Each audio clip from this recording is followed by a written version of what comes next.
بسم اللہ الرحمن الرحیم۔ جغرافیہ جماعت ختم جو کہ آگے شروع کر رہے ہیں خیبر پختونخوا ٹیکسٹ بک بجاور کی، جو کہ آج کی تاریخ ہے 8 مئی 2021، جس کے تقریباً 11 سبق ہیں اور اس کے آج ہم MCQs حل کرنے جا رہے ہیں۔ تو بسم اللہ الرحمن الرحیم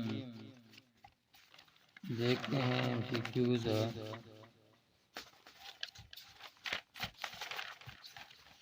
MCQs ہے کہ زمین کی اندرونی مرکزی حصہ ٹھوس ہے، زمین کا بیرونی مرکزی حصہ مائع کی شکل میں ہے۔ زلزلے کو ناپنے کے لیے سمسو میٹر اسکیل سے کام لیا جاتا ہے۔ سونامی جاپانی زبان کا لفظ ہے۔ ایسے پہاڑ جن سے وقتاً فوقتاً آتش فشانی ہوتی رہتی ہے زندہ آتش فشاں پہاڑ کہلاتی ہے۔ سونامی جاپانی زبان کا لفظ ہے۔ یہ بھی ایک مشہور جملہ ہے جو کہ نہایت زیادہ پیپروں میں آیا ہے۔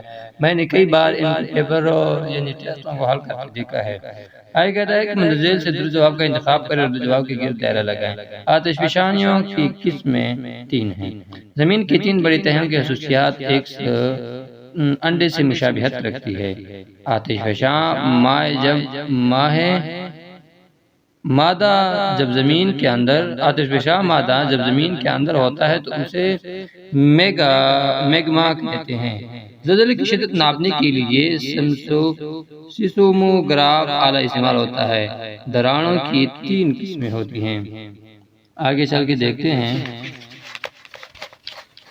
سبق کا نام ہے عمل ہریاں کاریاں۔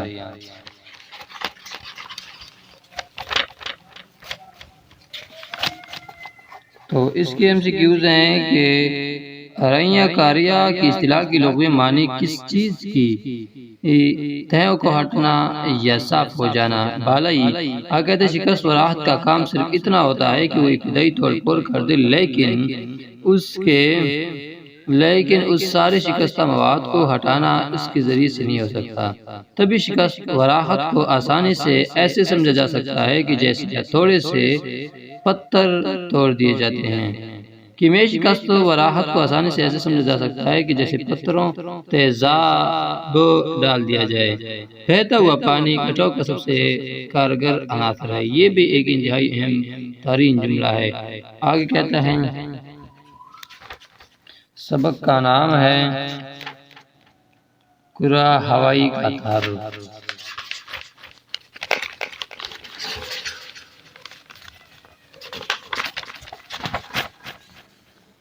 جس میں ہے کہ پودے کاربن ڈائی آکسائڈ کی موجودگی میں اپنی خوراک تیار کرتے ہیں۔ کرہ ہوائی میں آکسیجن 21% ہے۔ کرہ ہوائی کو ساحت کے لحاظ سے 4 تہوں میں تقسیم کیا گیا ہے۔ ٹروپوسفیئر میں جوں بلند کی طرف جاتے ہیں درجہ حرارت کم ہوتا جاتا ہے۔ کہتا ہے کہ کاربن اوزون گیس کی تہ میں چھید کینسر کا باعث بنتا ہے۔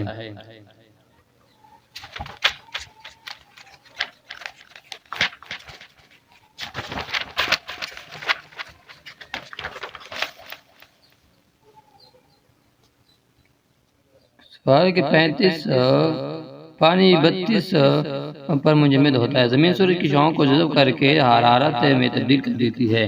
سورج کی شعاعیں لہروں کی صورت میں سفر کرتی ہے۔ درجہ حرارت ناپنے کے آلے کو ترمامیٹر کہتے ہیں۔ خطوط مستوی الحرارت درجہ حرارت والے مکان کو ملاتے کیا یکساں۔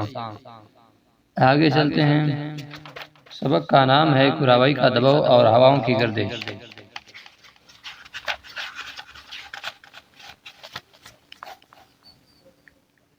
بیرومیٹر ہوا کو دباؤ کو ماپنے کا آلہ ہے۔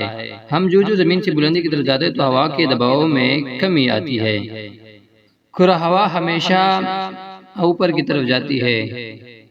قطبین پر ہوا نہایت سرد اور باری ہوتی ہے۔ ساحلی علاقوں میں شام کو اکثر ٹھنڈی ہوائیں چلتی ہیں۔ اگلا سبق ہے کہ کرہ ہوائی میں نمی اور عمل ترشیح۔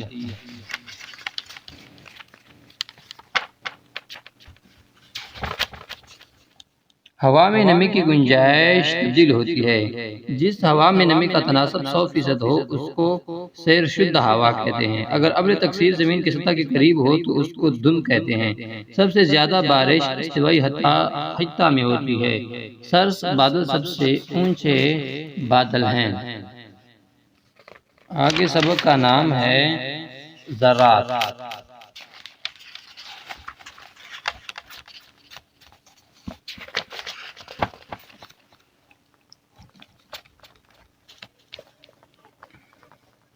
انسانی زندگی کا انحصار ذرات پر ہے۔ امتیک ذرات کے برعکس توسیع کی ذرات میں بڑے رقبوں کا اشتہاری کی جاتی ہے۔ خودرانی اجناس میں چاول دوسری بڑی فصل ہے۔ پاکستان کی سب سے اہم غذائی فصل گندم ہے۔ آگے سبق کا ہے کان، ثانی اور توانائی کے وسائل۔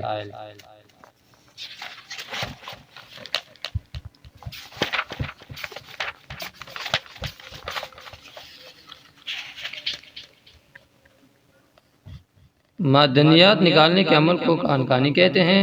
پاکستان میں کوڑا کے مقام پر نمک کی بڑی کان ہے۔ پاکستان کے صوبہ پنجاب اور صوبہ بلوچستان میں کوئلے کی چھوٹی چھوٹی کانیں ہیں۔ صوبہ خیبر پختونخوا میں ضلع گرگ کے مقام گرگری پر بڑی مقدار میں گیس دریافت ہوئی۔ پاکستان میں کوئلے کے کل ذخائر کا اندازہ 185 بلین ٹن ہے۔ آگے کہتا ہے صنعت و حرفت۔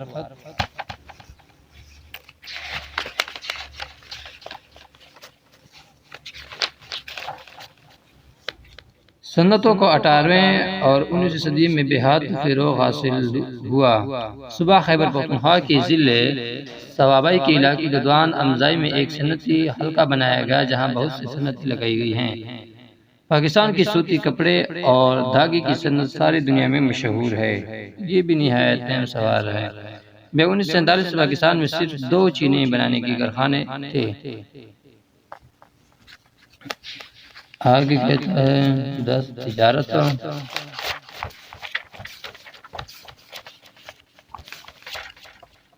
تجارت میں کہتے ہیں پاکستان کا باسمتی چاول دنیا میں مشہور ہے۔ فیصل آباد، کراچی، لاہور اور ملک کے اکثر چھوٹے بڑے شہروں میں کپڑے کے کارخانے ہیں۔ پاکستان نے سب سے زیادہ اوانی قالین اور نمدے امریکہ کو برآمد کیے۔ پاکستان کے شہر سیالکوٹ میں بننے والے کیلوں کا سامان ساری دنیا میں مشہور ہے۔ سیالکوٹ اور وزیرآباد میں جراحی کی جدید سامان اور خوبصورت چوڑیاں، کانٹے، چمچے وغیرہ بنائے جاتے ہیں جو برآمد کیے جاتے ہیں۔ آگے کہتا ہے کہ غلط بیان کریں، یہ ہماری جگہ نہیں ہے۔ چلو آگے چلتے ہیں۔ ذرائع آمد و رفت تقریباً میرے خیال میں آخری سبق ہے اور جس کے MCQs ہیں کہ جدید سڑکوں کی ابتدا پخت ہڈیوں سے ہوئی۔ ریاستہائے متحدہ امریکہ اور مغربی یورپ کے مشرقی حصے میں دنیا کا سب سے بڑا سڑکوں کا جال بچھا ہوا ہے۔ یہ نہایت سڑکوں کا جال کہاں بچھا ہوا ہے تو یہ بھی نہایت ہے مشرقی حصے میں، یعنی ریاستہائے متحدہ امریکہ اور مغربی یورپ میں بچھا ہوا ہے۔ پہاڑی علاقوں میں ریل کی پٹری بچھانا دشوار ہوتا ہے۔ آمد و رفت کا سب سے آسان اور سستا ذریعہ پانی ہے۔ اگر تو محترین جواب پر گڈ کا نشان لگائے کہ کارخانوں کی مصنوعات دیہات تک پہنچنے کے لیے بہت ضروری ہے سڑکیں۔ ریاستہائے متحدہ امریکہ کے حصے میں سڑکوں کا جال بچھا ہوا ہے۔ مشرقی دنیا کا اہم ترین بحری راستہ شمال بحر قنوس ہے۔ پاکستان کی سب سے بڑی قدرتی بندرگاہ گوادر کی بندرگاہ ہے اور پاکستان کے سب سے بڑے ریلوے اسٹیشن لاہور۔ مختصر جواب کہتے ہیں اور یہ میرے خیال میں یہ کتاب جغرافیہ کی مکمل ہوئی اور انشاءاللہ آگے ہم اور کتاب حل کریں گے، تو پلیز چینل کو سبسکرائب کریں تاکہ میری ہر آنے والی ویڈیو آپ تک پہنچ سکے۔